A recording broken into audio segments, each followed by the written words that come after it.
የምትመቻት? ማነሽ አንቺ? ምንድን ነሽ? ልቀቂኝ እባክሽን እርዛ ልቀቂኝ አባሽ ስለሆንሽ ነው የኔ ልጅ የምትመቻት። ማን አባሽ ስለሆንሽ ነው?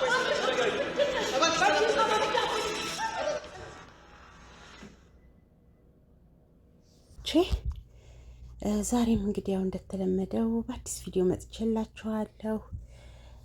ብሌንና ዳግም ቀለበት አድርገው እጅግ በጣም ደስተኛ ሆነዋል። ነገር ግን የዳግም ጓደኛ አሁን አዲስ እቅድ አውጥቷል። እሱም ደግሞ ሳሚን አግኝቶ ሳሚን ለመበቀል ነው። ከብሌን ስልክሽን ስጪ ልደውልበት ብሎ ከተቀበላት በኋላ የሳሚን ስልክ ቁጥር ከሱ ስልክ አውጥቶ ጓደኞችን ሰብስቦ ወደ ሳሚ ጋር ለመሄድ እቅድ አለው። ነገር ግን አንድ ያልገባው ነገር ቢኖር ሳሚ ለፍቅር ብሎ ለብሌን ፍቅር ብሎ ያጎነበሰ እንጂ ምን አይነት ጀግና እንደሆነ አያውቅም። እናም ለማንም ሳይናገር ቁጥሩን ይዞ ጀማውን ሰብስቦ ማታ ወደ ሳሚ ሄደው ሳሚን ለመደብደብ እቅድ ይዘዋል። ይህንን ነገር ግን ማንም አያውቅም። ዳግም ግን የሆነ እቅድ እንዳለው አውቆ እሱን ለማግኘት እየፈለገው ነው።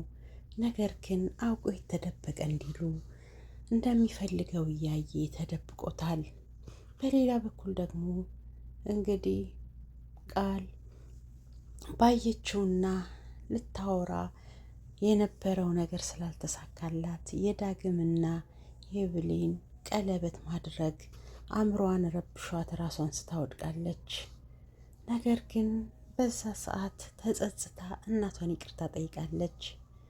እናቷን ይቅርታ ጠይቃ መቆም አልችል ብላ ተዝለፍልፋ ስትወድቅ ወላጅ እናቷ ሀረግ ልጄ እያለች ስትጮህ ሰላምም ሰምታ ከቤት ወጥታ እሷም ወይኔ ልጄ እያለች መጮህ ጀመረች።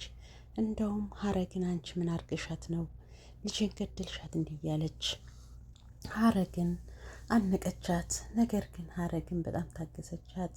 ከዛም ወደ ቤት አስገቧት። እናም ከእናቷ ጋር እናቴ ልጅ እየተባባሉ ሲያወሩ የዋሃ ሰላም ግን የእውነትም እሷ የነገረቻትን ስላመነች አሁንም ልጇ እንደሆነች ነው የምታስበው። ከዛም በኋላ ብሌን ወደ ቤት ስትገባ ሀረግ አየቻት። ብሌንን ከዚህ በፊት ሳሚ ጋር አይታት ስለነበር እንዴት ወደዚህ ቤት መጣች ብላ ተገርማ በግርምት ካየቻት በኋላ ምግብ ልስራላችሁ ብላ ገባች። ነገር ግን ብሌን ገብታ ሰላምን ስትጠይቃት ቃል እንዳትቆም እንዳትቀመጥ አድርጋ ሰደበቻት። ብሌንም ሁሉንም ነገር ታግሳ ጥላ ወደ ውጭ ወጣች። ከዛም ሰላም አብራት መታ ስለተፈጠረው ነገርና ስለ ቀለበታችሁ በጣም ደስ ብሎኛል፣ ምንም እንኳ ቃል ብትከፋም አንቺ ስለተሳካልሽ ደስ ብሎኛል ብላ ደስታዋን ገለጸችላት። አይገርምም እንግዲህ ልጇ መሆኗን ሳታውቅ እንኳን የእሷን መልካም ነገር ትመኝላታለች።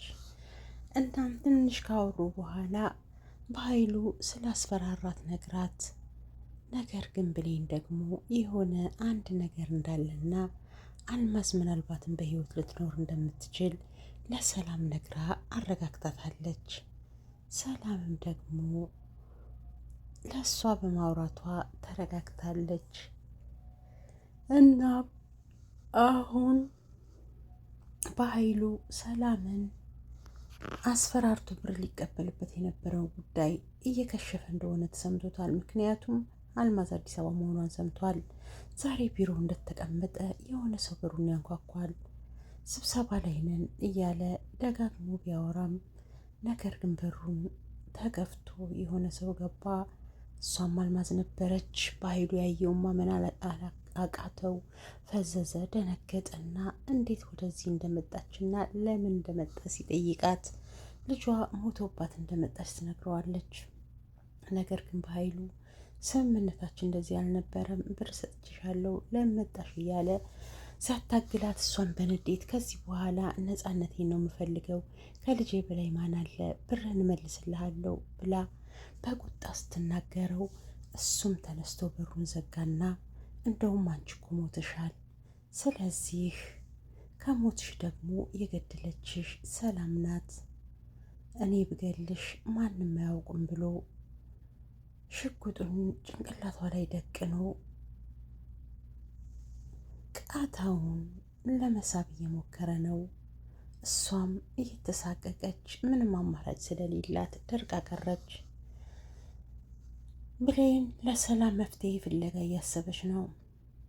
መፍትሄውን ደግሞ የምታገኘው በእርግጠኝነት ሳሚ ጋ ነው። አሁንም ብሌን ወደ ሳሚ መመለሱ አይቀርም። ምክንያቱም ሳሚ ጋር ብዙ ጉዳይ አላት። ሳሚ አሁንም ብሌንን ለማስደሰት እናቷን እየፈለገ ነው ያለው። ነገር ግን እሱ እንደዋሻት ስላሰበች ከዳግም ጋር ቀለበት አድርጋለች። ምንም እንኳ ዳግምን ብትወደውም ነገር ግን ሳሚ ለብሌን ያልከፈለው መስዋዕትነት የለም። ያ ደግሞ በጣም ያሳዝናል። አሁን ላይ ግን ሳሚ የት እንዳለ አይታወቅም። ምክንያቱም ብሌንና ዳግምን አብሮ ሲያቸው ራሱን መቆጣጠር አልቻለም ነበር። አሁን ደግሞ የድብደባ ድግስ ተደግሶለታል። ውድ ቤተሰቦቼ አደራ ድራማ የዛሬው ፓርቲ ይመስል ነበር። በቀጣይ በአዲስ ቪዲዮ ተመልሼ እስከማገኛችሁ ሰላሙን ሁሉ እየተመኘሁላችሁ፣ ለዚህ ቻናል አዲስ ከሆናችሁ ሰብስክራይብ እያደረጋችሁ የደወል ምልክቷን እየተጫናችሁ ሀሳብ አስተያየታችሁን እየጻፋችሁ በኮሜንት ላይ አብራችሁን ቆዩ። ስለምትከታተሉኝ አመሰግናለሁ። ባይ